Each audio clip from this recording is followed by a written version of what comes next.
Social science का जो important question है, जो आपके एग्जाम में पूछे जाने की ज्यादा संभावना है, तो चलिए मैं आज का क्वेश्चन में टैप करता हूं। ठीक है, तो आज का जो हमारा क्वेश्चन है, पहला, सुनामी से आप क्या समझते हैं, इसके बारे में बताया गया। सुनामी के बारे में बताया गया है कि सुनामी किसे कहते हैं या फिर सुनामी से आप क्या समझते हैं।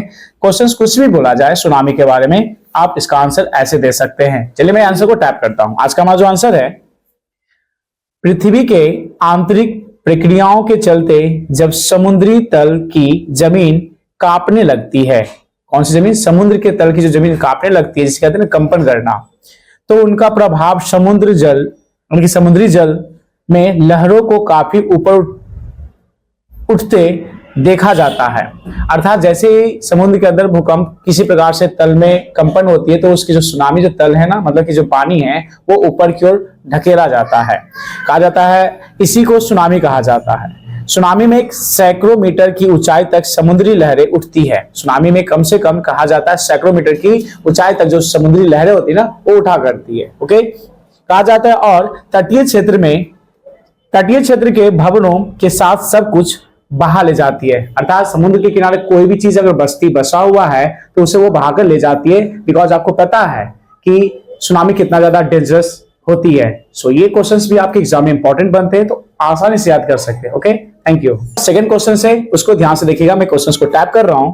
हमारा सेकंड क्वेश्चन आज का है, आपदा प्रबंधन की आवश्यकता क्यों होती है। आपदा प्रबंधन की आवश्यकता क्यों होती है। अब समझिएगा आपदा क्या होती है। तो मनुष्य के लिए आई कष्टदायी घटना को ही आपदा कहा जाता है। सिंपल वे में मनुष्य के लिए आई कष्टदायी घटना जो होती है उसे आपदा कहा जाता है। आपदा कई प्रकार की होती है, ये याद रखिएगा। हमारा क्वेश्चन है कि जो हमने टैप किया क्वेश्चन, वो क्वेश्चन है आपदा प्रबंधन की आवश्यकता क्यों होती है। तो चलिए मैं आंसर को टैप करता हूं। आंसर है, आपदा कोई भी हो सकता है, उसका प्रबंधन अनिवार्य है। ठीक है, क्योंकि आपदा से न सिर्फ विकास कार्य अवरुद्ध होते हैं, कई व्यवधान भी उत्पन्न होते हैं। यद्यपि राष्ट्रीय स्तर पर, राज्य मुख्यालय स्तर पर प्रबंधन की व्यवस्था की गई है, जैसे सुखाड़ प्रबंधन हेतु आम लोगों के सहयोग, ठीक है, से सामूहिक प्रयास से ही कुएं की खुदाई हो सकती है। भूकंप प्रबंधन हेतु नए तकनीक आधारित भवन निर्माण किया जाना चाहिए। अर्थात जाहिर सी बात है, अगर आपदा का प्रबंधन नहीं किया जाए, जब आपदाएं आएगी तो प्रॉब्लम क्रिएट हो सकता है, जिससे कि हमारा राज्य, स्टेट या फिर देश का भी नुकसान होता है। साथ ही साथ इसमें बहुत ज्यादा हानियां होती है। इसके बाद उसको जैसे ही कहीं भी आपदाएं आती है तो उसका प्रबंधन करना बहुत ज्यादा जरूरी होता है, क्योंकि उसका मरम्मत अगर नहीं करवाया जाए तो उस देश, उस राष्ट्र, उस राज्य की व्यवस्थाएं बहुत ही ठप हो जाती है, जिससे कि हमारे सरकार यानी कि हमारे भारत सरकार को भी नुकसान का सामना करना पड़ सकता है। सो ये क्वेश्चन भी बहुत इंपॉर्टेंट है आपके एग्जाम के लिए। Okay, thank you. आज का जो नेक्स्ट क्वेश्चन है जो मैं लेकर के आया हूं, चलिए मैं क्वेश्चन को टैप करता हूं बिना समय को गवाए हुए। तो आज का हमारा अगला क्वेश्चन है, बाढ़ के दुष्परिणामों को लिखें। बाढ़ के दुष्परिणामों को लिखना है। चलिए मैं आंसर को टैप करता हूं। तो हमारा आज का आंसर है, बाढ़ एक प्राकृतिक आपदा है, यह विनाशकारी होती है। इसके प्रमुख दुष्परिणाम निम्नलिखित इस प्रकार से हैं। पॉइंट नंबर 1, जन धन की हानि होती है। पॉइंट नंबर 2, पालतू पशु भी मर जाते हैं। नंबर 3 पॉइंट, फसलें बर्बाद हो जाती है। पॉइंट नंबर 4, संचार व्यवस्था ध्वस्त हो जाती है। और पॉइंट नंबर 5, बाढ़ के समाप्त होते ही महामारी फैल जाती है। आपको पता है कि जैसे ही बाढ़ आती है तो कितना ज्यादा प्रॉब्लम क्रिएट करता है, क्योंकि इस बाढ़ में कितने की लोग बह जाते हैं, लोग के घर टूट जाते हैं, फैमिली बर्बाद हो जाते हैं, साथ ही साथ मवेशी हो या फसल हो या खेत खलिहान हो, सब बर्बाद हो जाते हैं। क्योंकि बाढ़ पानी किसी को नहीं देखता है, ये नहीं पहचानता है कि कौन इसका अपना और कौन इसका पराया है, अर्थात ये सबको भागकर लेके चली जाती है। तो ये भी क्वेश्चन आपके एग्जाम में बहुत ही इंपॉर्टेंट हो सकते हैं। Thank you. तो चलिए आज का नेक्स्ट क्वेश्चन भी मैं टैप करता हूं, वो भी क्वेश्चन बहुत ही इंपॉर्टेंट है। तो आज का जो अगला क्वेश्चन है मैं उसे टैप कर रहा हूं, ध्यान से देखिएगा अगला क्वेश्चन मैं क्या बता रहा हूं। हमारा जो अगला क्वेश्चन है वो है बहुत ही इजी, बचत क्या है। ये इकोनॉमिक्स का क्वेश्चन है, बचत क्या है। अब आप इसको आसानी से सॉल्व कर सकते हैं और इसे याद कर सकते हैं। चलिए मैं आंसर टैप कर रहा हूं। बचत से रिलेटेड होता है, जो बचत हम लोग करते हैं उसे बचत कहा जाता है। तो आंसर मैं टैप कर रहा हूं, आय का वह भाग, आय का मतलब पैसा जो हम लोग कमाते हैं, आय का वह भाग जो वर्तमान में खर्च ना किया गया हो, ओके, भविष्य के लिए बचा लिया गया हो, बचत कहलाता है। जो आय का हिस्सा कुछ होता है वो भविष्य के लिए बचा लिया जाता है, उसे हम लोग बचत कहते हैं। अर्थात बचत बराबर आय ठीक है। बचत बराबर आय माइनस उपभोग, अर्थात बचत दो प्रकार की होती है। पहला बचत होता है नगद बचत तथा दूसरा होता है वस्तु संचय। चाहे तो आप बैंक में पैसा जमा कर सकते हैं, उसे ही बचत कहा जाता है। या आज के पहले लोग मुक्का में मतलब पैसा रख करके और जमीन में गाड़ दिया करते थे, वो भी बचत हुआ करता था। लेकिन इसके अलावा वस्तु खरीद के भी बचत कर सकते हैं, कोई सामान खरीद के भी बचत हम लोग कर सकते हैं, जैसे कि गाड़ी, मोटर, सोना, चांदी इत्यादि, एवरीथिंग, कुछ भी। ठीक है, तो ये हो गए। कहा जाता है आय का वह हिस्सा संचय बचत कहलाता है जो ऐसी वस्तुओं पर खर्च किया गया है जिसे रखा जा सके। ठीक है, जिसे रखा जा सके, अर्थात कहा जाता है संचय बचत कहलाता है। वो कौन सा बचत? संचयी। अर्थात आएगा नगद बचत के अंतर्गत वैसी बचत आती है जो वस्तु संचय के रूप में ना होकर नगद के रूप में काम करती है, उसे कहा जाता है बचत। इस प्रकार से हमने बचत दो प्रकार के देखे और ये भी आपके एग्जाम में बहुत ही इंपॉर्टेंट क्वेश्चन बन सकते हैं इकोनॉमिक्स का। ओके, चलिए नेक्स्ट क्वेश्चन को मैं टाइप करता हूं, ये भी क्वेश्चन बहुत ही इंपॉर्टेंट है। तो आज का हमारा नेक्स्ट क्वेश्चन है धर्मनिरपेक्ष राज्य किसे कहते हैं? कौन सा राज्य? धर्मनिरपेक्ष राज्य। तो हमारा आज का आंसर है, मैं टाइप कर रहा हूं, ध्यान से देखिएगा। धर्मनिरपेक्ष राज्य का अर्थ होता है कि राज्य का अपना कोई धर्म नहीं है और धर्म के आधार पर वह नागरिकों से किसी भी प्रकार का भेदभाव नहीं करता है।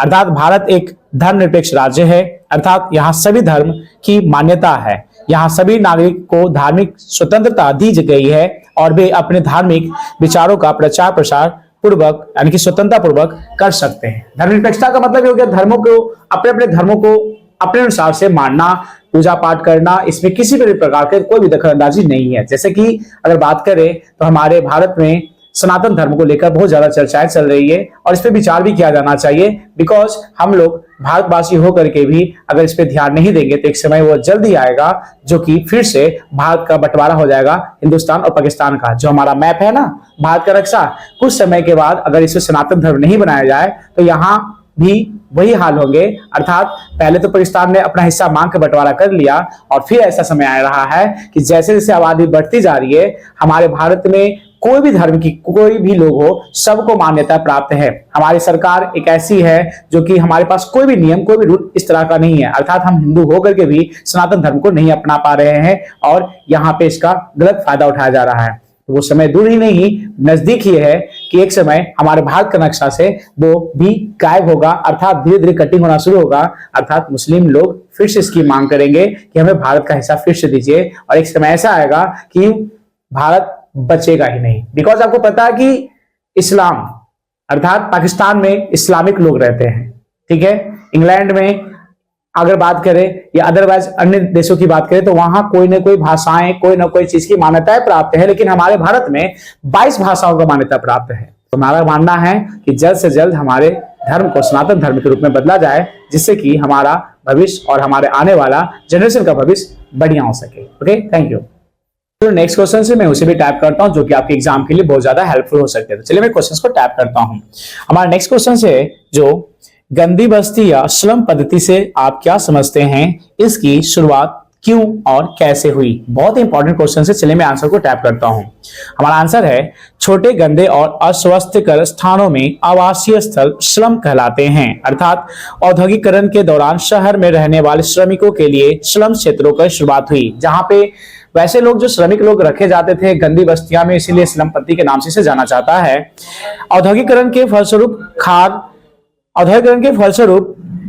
कारखानेदारी प्रथा के विकास के साथ स्लम पद्धति अर्थात गंदी बस्ती का विकास हुआ।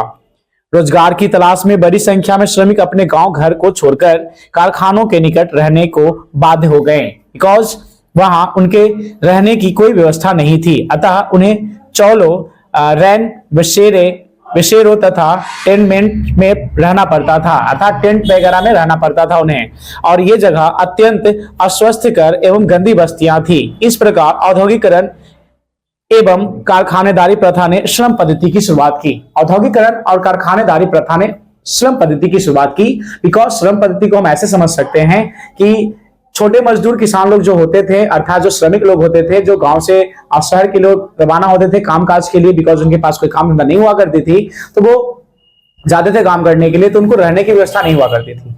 अर्थात बड़े बड़े कारखाना कंपनियों ने क्या किया, उनके लिए कहीं टेंट वगैरह, तंबू वगैरह बना दिया, वो भी गंदी बस्तियां में, और इस प्रकार से लोग वहां पे रहने को विवश हो गए, क्योंकि उनको जीवन यापन तो चलाना है ना।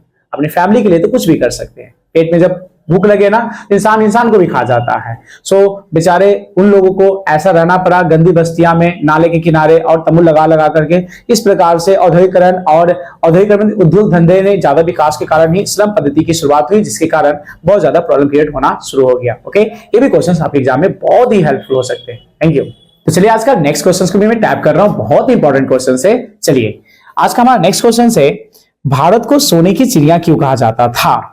भारत की सोने की चिड़िया कहा जाता था, ये क्वेश्चन से बहुत इंपॉर्टेंट है। तो चलिए मैं आंसर को टैप करता हूं। तो हमारा आंसर है, भारत पहले सूती कपड़े का प्रमुख उत्पादक और निर्यातक था। अर्थात सूती कपड़ा भारत में उत्पादन भी किया जाता था और निर्यात भी किया जाता था, मतलब कि बेचा जाता था।